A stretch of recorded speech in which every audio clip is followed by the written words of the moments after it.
ঠিক 5 বছর আগে।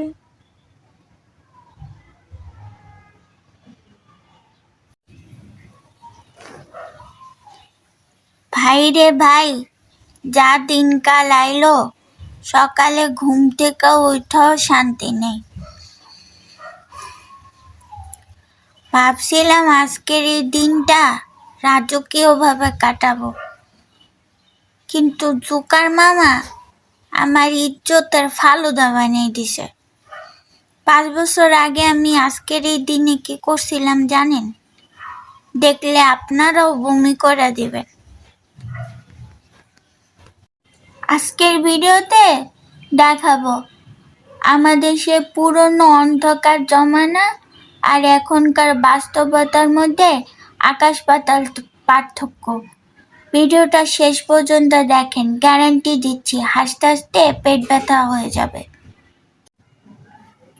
আগে তো ভাবতাম ফেসবুক মানে হলো ডায়েরি। মনে আছে ওই স্ট্যাটাসগুলোর কথা?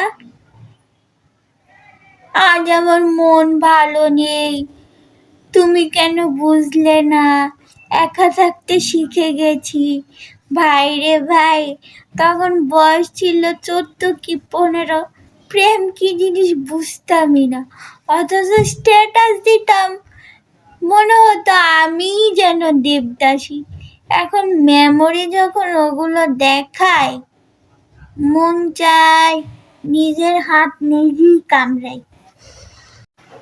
আর ছবির কথা কি বলবো, জামা এক কালার, সালোয়ার আরেক কালার, চোখে লাল চশমা, গলায় ওড়নার বদলে গামছা, আর ভাবতাম আমি নায়িকা ঐশ্বরিয়া। স্ট্যাটাস দিতাম smile is the every solution of problem. হ্যাঁ, হাসা তো দূরে থাক, এমন মনে হইতো যেন পুলিশ ধরে নিয়ে যাচ্ছে। এখনকার আইফোন ফিল্টার আর তখনকার ঝাপসা ক্যামেরার মেমোরি, জাস্ট ভাবেন একবার। সবচেয়ে বেশি ইজ্জত যায় তখন দেখি পুরনো স্ট্যাটাসগুলোতে বন্ধুরা কমেন্ট করেছিল, দোস্ত তোরে একদম নায়িকার মতো লাগতেছে, পুরাই আগুন।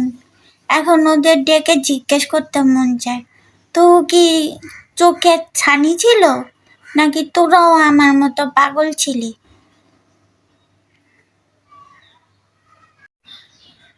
এখন ওই কমেন্টগুলোর রিপ্লাই দিতেও লজ্জা লাগে। আসলে জীবনটা এমনই, 5 বছর পরে হয়তো আজকের এই ভিডিওটা দেখে আমিও হাসবো। এই মেমোরিগুলো আছে দেখে বোঝা যায় আমরা কতটা বদলেছি।